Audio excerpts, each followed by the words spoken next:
नमस्कार मित्रों। राव जोधा, शायद ही आपने इस राजा का नाम इतिहास की किताबों में पढ़ा होगा, पर जोधपुर शहर को तो आप सभी जानते ही होंगे। इस शहर की स्थापना राव जोधा ने 1459 में किया था। इस शहर में उन्होंने मेहरानगढ़ किले का निर्माण करवाया, जो आज एक पर्यटक स्थल बना हुआ है। आज मैं आपको मेहरानगढ़ किले से जुड़े कुछ तथ्य बताने जा रहा हूँ, तो वीडियो को अंत तक देखिए। धन्यवाद।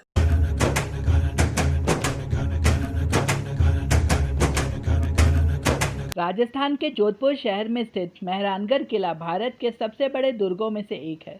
राव जोधा द्वारा 1459 में निर्मित यह किला नगर के 410 फुट ऊपर स्थित है और मोटी दीवारों से घिरा हुआ है। इसकी सीमाओं के भीतर कई महल हैं जो अपने बारीक नक्काशी और विशाल आंगन के लिए जाने जाते हैं। जयपुर की सेनाओं पर हमला करके गोला बारूद के प्रभाव की छाप दूसरे द्वार पर फिर भी देखी जा सकती है। किले की बाईं ओर एक सिपाही किराट सिंह सोडा की छतरियां हैं जो मेहरानगढ़ के बचाव के मौके पर गिर पड़ा था। मेहरानगढ़ किले का संग्रहालय राजस्थान के सबसे समृद्ध संग्रहालयों में से एक है। इतिहास। राव जोधा राठौर कबीले के प्रमुख को भारत में जोधपुर की उत्पत्ति का श्रेय दिया गया है। उन्होंने 1459 में जोधपुर की स्थापना मारवाड़ राजधानी के रूप में की। वे राणामल के 24 बेटों में से एक थे और वे 15वें राठौर शासक बन गए। उनके राजगद्दी पर बैठने के एक वर्ष बाद राव जोधा ने अपनी राजधानी को जोधपुर के सुरक्षित स्थान पर पहुंचाने का निश्चय किया, क्योंकि 1000 वर्ष पुराने मंदौर किले को पर्याप्त सुरक्षा प्रदान करने वाला नहीं समझा जाता था। राव नारा की विश्वसनीय सहायता से मेवाड़ की सभी सेनाएं मंदौर में परास्त हो गई।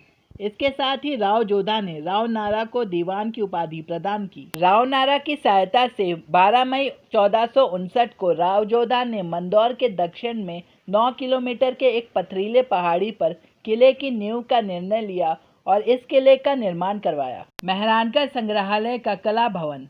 हाथी का होंडा।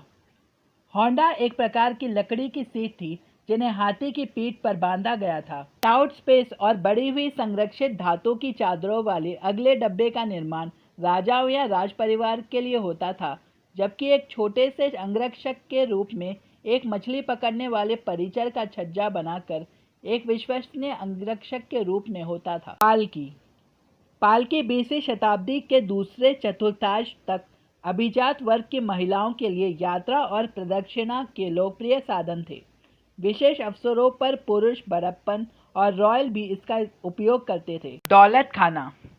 यह दीर्घा भारतीय इतिहास मुगल काल के ललित और अप्रयुक्त कला के सर्वाधिक महत्वपूर्ण और संरक्षित संग्रहों में से एक है, जिसके दौरान जोधपुर के राठौर शासकों ने मुगल बादशाहों से गहरा संबंध बनाए रखा था। इसके अवशेष भी बादशाह अकबर के ही हैं। शस्त्रागार। यह गैलरी जोधपुर में हर काल में मिले जुले कवच का दुर्लभ संग्रह है। प्रदर्शन के समय तलवार के घाट, चांदी, गैंडे के सिंग, हाथी दांत, रुमाल से ढके हुए कवच, सोने और चांदी से बनी मोती और बंदूकें बैरल पर काम करती हैं। गैलरी में अनेक सम्राटों की निजी तलवारें भी प्रदर्शित की गई है, जिनमें 3 किलो से अधिक वजनी राव जोधा के खानदान जैसी ऐतिहासिक सामग्री के इतिहास में अकबर की तलवार और तैमूर की तलवार भी दिखाई देती है। चित्रकला। इस दीर्घा में मारवाड़ जोधपुर के रंग दिखाई देते हैं, जो मारवाड़ चित्रकारी का उत्कृष्ट उदाहरण है। मेहरानगढ़ का पर्यटक आकर्षण। नेशनल ज्योग्राफिक स्मारक। देश में भू पर्यटन को प्रोत्साहित करने के लिए भारत के भूवैज्ञानिक सर्वेक्षण द्वारा एक राष्ट्रीय भूवैज्ञानिक स्मारक घोषित किया गया है। यह विशिष्ट भूवैज्ञानिक विशेषता थार मरुभूमि में दिखाई दी जाने वाली मलानी इंजीनियर सूट का भाग है, जो 43,500 किलोमीटर तक फैला हुआ है। चामुंडा देवी मंदिर। चामुंडा माता जी राव जोधा की पसंदीदा देवी थी। वे अपनी मूर्ति को मंदौर की पुरानी राजधानी से 1460 में ले आए और मेहरानगढ़ में स्थापित कर दिया। वह महाराजा तथा शाही परिवार की इष्ट देवी है और जोधपुर के अधिकतर नागरिकों द्वारा पूजी जाती है। राव जोधा मरुस्थल रॉक पार्क। राव जोधा मरुस्थल रॉक पार्क 72 हेक्टेयर में फैला हुआ है। मेहरानगढ़ किले के पास इस पार्क में पारिस्थितिक रूप से पुनर्स्थापित रेगिस्तान और शुष्क भूमि वनस्पति शामिल। इस पार्क का निर्माण किले के आसपास और नीचे के एक बड़े और चट्टानी क्षेत्र में प्राकृतिक परिस्थिति को पुनः स्थापित करने और फरवरी 2011 में जनता के लिए खोला गया। अगर आपको ये वीडियो पसंद आया तो चैनल को सब्सक्राइब करके बेल आइकन को जरूर दबाएं और फॉलो कीजिए मेरा Facebook page real historical facts और फॉलो कीजिए इंस्टाग्राम पे surjit.nyk। धन्यवाद।